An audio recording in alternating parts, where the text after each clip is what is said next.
Perkenalkan, nama saya Noval Hasan, mahasiswa Universitas Muhammadiyah Jakarta, Fakultas Ilmu Sosial dan Ilmu Politik. Pada kesempatan kali ini, saya ingin mempresentasikan tentang peran organisasi Islam. Jadi di presentasi kali ini saya akan mengambil contoh, yaitu peran organisasi Islam di Indonesia sebagai solusi persatuan umat. Jadi semoga kawan-kawanku dan juga Bapak dosen, Bapak Dr. Muhammad Nasir, semoga tetap dalam lindungan Allah Subhanahu wa taala agar tetap bisa menjalani keseharian dengan normal, dengan protokol kesehatan di tengah pandemi ini. Semoga sehat selalu dan untuk kawan-kawanku dan siapapun yang sedang sakit, semoga cepat sembuh, diangkat penyakitnya oleh Allah Subhanahu wa taala. Jadi di presentasi di mata kuliah Al-Islam 3 ini saya akan mulai membahas tentang peran organisasi Islam Indonesia sebagai solusi persatuan umat. Jadi saya akan mengambil sedikit penggalan kata-kata dari Ali bin Abi Thalib, yaitu kebaikan yang tidak terorganisir akan dikalahkan oleh kebatilan yang terorganisir.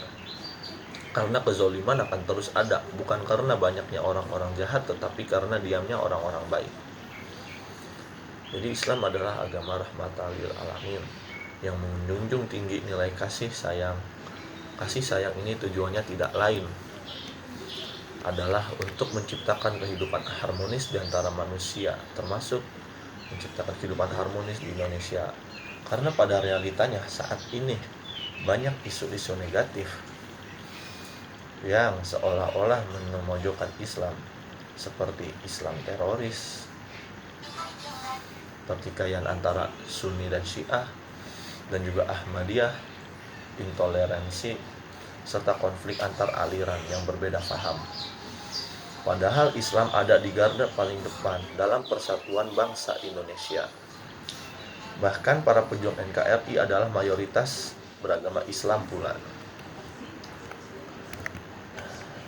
Melihat dari kacamata umat Islam di Indonesia saat ini, perlu adanya kesadaran dalam diri bahwa sebagai umat Islam kita sebaiknya ikut serta dalam berkontribusi untuk agama Islam dengan melibatkan diri ke dalam organisasi Islam yang mana tujuannya untuk membangun kemajuan Islam dalam sejumlah aspek dan juga ummah itu sendiri. Rasulullah Shallallahu Alaihi Wasallam pernah bersabda, siapa yang menyebut tiada Tuhan melainkan Allah, maka dia adalah dai atau pendakwah. Dari sabda di atas dapat disimpulkan bahwa setiap umat ada seorang penyampai risalah Islam. Maka sudah sepatutnya kita menebarkan kebaikan-kebaikan seperti yang sudah diajarkan dalam agama Islam kepada khalayak. Ketika bicara tentang Indonesia, maka terdapat 3 kekuatan besar di dalamnya, yaitu kekuatan ekonomi, agama, dan politik. Jennifer L. Epley menganalogikan saling merangkai dalam satu anyaman dalam sebuah permadani yang bernama Indonesia. Di dalam Islam sendiri tidak asing dengan ketiga kekuatan tersebut, walau ada sebagian kelompok yang memisahkan 3 kekuatan itu. Padahal kalau kita membaca sejarah Islam itu sendiri, ketiga kekuasaan tersebutlah yang membawa Islam sampai pada sekarang ini. Jika kita membaca sejarah, Islam memiliki kedudukan penting dalam memerdekakan negara Indonesia. Tak asing pula dengan 2 organisasi terbesar di Indonesia, yakni Muhammadiyah dan Nahdlatul Ulama atau NU, yang muncul akibat penjajahan maupun akibat kerukungan tradisi, telah menggugah kesadaran untuk memperjuangkan martabat bangsa ini melalui jalan pendidikan maupun organisasi. Muhammadiyah yang telah berdiri pada 8 Zulhijjah 1330 Hijriah atau 18 November 1912 Masehi di Kampung Kauman, Yogyakarta, dipimpin oleh Kiai Haji Ahmad Dahlan. Persyarikatan Muhammadiyah didirikan untuk mendukung usaha Kiai Haji Ahmad Dahlan untuk memurnikan ajaran Islam yang menurut anggapannya banyak dipengaruhi hal-hal mistik. Sedangkan Nahdlatul Ulama atau NU yang juga berdiri sejak 31 Januari 1926 di kota Surabaya, dipimpin oleh Kiai Haji Hashim Asy'ari dan bergerak di bidang pendidikan, sosial, dan ekonomi. Ada banyak faktor yang melatar belakangi berdirinya NU. Di antaranya adalah perkembangan dan pembaharuan pemikiran Islam yang menghendaki pelarangan segala bentuk amaliyah kaum Sunni. Organisasi Islam sebagai media dakwah umat Islam saat ini sangat dibutuhkan. Tujuannya agar umat Islam memiliki rujukan, yakni dari para ulama yang ada di dalam organisasi tersebut, dan berpedoman kepada Al-Quran dan As-Sunnah agar tidak terombang-ambing dengan isu-isu terorisme, pelanggaran HAM, intoleransi, dan lain sebagainya. Dengan organisasi Islam di Indonesia pula seperti Nahdlatul Ulama dan Muhammadiyah yang notabene organisasi terbesar di Indonesia, diharapkan mampu menjaga kesatuan umat berbangsa dan bernegara di Indonesia. Juga pemerintah seharusnya menjadi pelopor dan pendorong masyarakat dalam mewujudkan kehidupan sosial yang harmonis selaras dengan Undang-Undang Nomor 7 Tahun 2012 Pasal 9 yang menyatakan bahwa pemerintah dan pemerintah daerah wajib meredam potensi konflik sosial di masyarakat. Jadi, dengan adanya organisasi Islam di Indonesia atau adanya organisasi Islam itu bisa menjadi wadah persatuan, menyatukan umat, menyatukan kaum muslim agar tidak terpecah belah, dan bisa menyebarkan ajaran Islam juga tanpa adanya paksaan, dan juga menjadi membangun suatu bangsa atau negara tersebut juga dengan ide-ide cendekiawan di balik organisasi tersebut. Jadi organisasi Islam itu sendiri bisa dijadikan media dakwah umat Islam saat ini yang sangat benar-benar dibutuhkan oleh umat Islam. Masa media dakwah yang bisa lah, yang worth it untuk melakukan dakwah gitu. Padahal kalau kita membaca sejarah Islam itu sendiri, ketiga kekuasaan tersebutlah yang membawa Islam sampai pada sekarang ini. Jika kita membaca sejarah, Islam memiliki kedudukan penting dalam memerdekakan negara Indonesia. Tak asing pula dengan dua organisasi terbesar di Indonesia, yakni Muhammadiyah dan Nahdlatul Ulama atau NU, yang muncul akibat penjajahan maupun akibat kungkungan tradisi, telah menggugah kesadaran untuk memperjuangkan martabat bangsa ini melalui jalan pendidikan maupun organisasi. Muhammadiyah yang telah berdiri pada 8 Zulhijjah 1330 Hijriah atau 18 November 1912 Masehi di Kampung Kauman, Yogyakarta, dipimpin oleh Kiai Haji Ahmad Dahlan. Persyarikatan Muhammadiyah didirikan untuk mendukung usaha Kiai Haji Ahmad Dahlan untuk memurnikan ajaran Islam yang menurut anggapannya banyak dipengaruhi hal-hal mistik. Sedangkan Nahdlatul Ulama atau NU yang juga berdiri sejak 31 Januari 1926 di kota Surabaya, dipimpin oleh Kiai Haji Hashim Asy'ari dan bergerak di bidang pendidikan, sosial, dan ekonomi. Ada banyak faktor yang melatar belakangi berdirinya NU. Di antaranya adalah perkembangan dan pembaharuan pemikiran Islam yang menghendaki pelarangan segala bentuk amaliyah kaum Sunni. Organisasi Islam sebagai media dakwah umat Islam saat ini sangat dibutuhkan. Tujuannya agar umat Islam memiliki rujukan, yakni dari para ulama yang ada di dalam organisasi tersebut, dan berpedoman kepada Al-Quran dan As-Sunnah agar tidak terombang-ambing dengan isu-isu terorisme, pelanggaran HAM, intoleransi, dan lain sebagainya.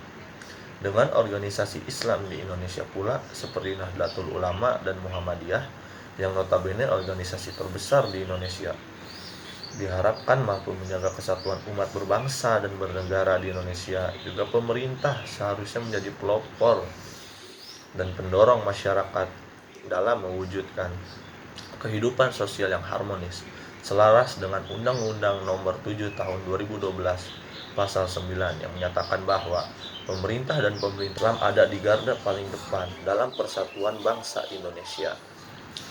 Bahkan para pejuang NKRI adalah mayoritas beragama Islam pula. Melihat dari kacamata umat Islam di Indonesia saat ini, perlu adanya kesadaran dalam diri bahwa sebagai umat Islam kita sebaiknya ikut serta dalam berkontribusi untuk agama Islam dengan melibatkan diri ke dalam organisasi Islam yang mana tujuannya untuk membangun kemajuan Islam dalam sejumlah aspek dan juga ummah itu sendiri. Rasulullah Shallallahu Alaihi Wasallam pernah bersabda, siapa yang menyebut tiada Tuhan melainkan Allah, maka dia adalah dai atau pendakwah. Dari sabda di atas dapat disimpulkan bahwa setiap umat ada seorang penyampai risalah Islam. Maka sudah sepatutnya kita menebarkan kebaikan-kebaikan seperti yang sudah diajarkan dalam agama Islam kepada khalayak. Ketika bicara tentang Indonesia, maka terdapat 3 kekuatan besar di dalamnya, yaitu kekuatan ekonomi, agama, dan politik. Jennifer L. Epley menganalogikan saling merangkai dalam satu anyaman dalam sebuah permadani yang bernama Indonesia. Di dalam Islam sendiri tidak asing dengan ketiga kekuatan tersebut, walau ada sebagian kelompok yang memisahkan 3 kekuatan itu. Padahal kalau kita membaca sejarah Islam itu sendiri, ketiga kekuatan tersebutlah yang membawa Islam sampai pada sekarang ini. Jika kita membaca sejarah, Islam memiliki kedudukan penting dalam memerdekakan negara Indonesia. Tak asing pula dengan 2 organisasi terbesar di Indonesia, yakni Muhammadiyah dan Nahdlatul Ulama atau NU, yang muncul akibat penjajahan maupun akibat kungkungan tradisi, telah menggugah kesadaran untuk memperjuangkan martabat bangsa ini melalui jalan pendidikan maupun organisasi. Muhammadiyah yang telah berdiri pada 8 Zulhijjah 1330 Hijriah atau 18 November 1912 Masehi di Kampung Kauman, Yogyakarta, dipimpin oleh Kiai Haji Ahmad Dahlan. Persyarikatan Muhammadiyah didirikan untuk mendukung usaha Kiai Haji Ahmad Dahlan untuk memurnikan ajaran Islam yang menurut anggapannya banyak dipengaruhi hal-hal mistik. Sedangkan Nahdlatul Ulama atau NU yang juga berdiri sejak 31 Januari 1926 di kota Surabaya, dipimpin oleh Kiai Haji Hashim Asy'ari dan bergerak di bidang pendidikan, sosial, dan ekonomi. Ada banyak faktor yang melatar belakangi berdirinya NU. Di antaranya adalah perkembangan dan pembaharuan pemikiran Islam yang menghendaki pelarangan segala bentuk amaliyah kaum Sunni. Organisasi Islam sebagai media dakwah umat Islam saat ini sangat dibutuhkan. Tujuannya agar umat Islam memiliki rujukan, yakni dari para ulama yang ada di dalam organisasi tersebut, dan berpedoman pada Al-Quran dan As-Sunnah agar tidak terombang-ambing dengan isu-isu terorisme, pelanggaran HAM, intoleransi, dan lain sebagainya. Dengan organisasi Islam di Indonesia pula seperti Nahdlatul Ulama dan Muhammadiyah yang notabene organisasi terbesar di Indonesia, diharapkan mampu menjaga kesatuan umat berbangsa dan bernegara di Indonesia. Juga pemerintah seharusnya menjadi pelopor dan pendorong masyarakat dalam mewujudkan kehidupan sosial yang harmonis selaras dengan Undang-Undang Nomor 7 Tahun 2012 Pasal 9 yang menyatakan bahwa pemerintah dan pemerintah daerah wajib meredam potensi konflik sosial di masyarakat.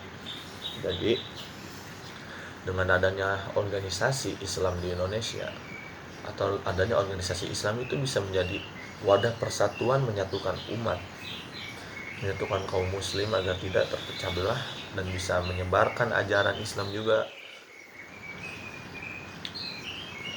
tanpa adanya paksaan, dan juga menjadi membangun suatu bangsa atau negara tersebut juga dengan ide-ide cendekiawan di balik organisasi tersebut.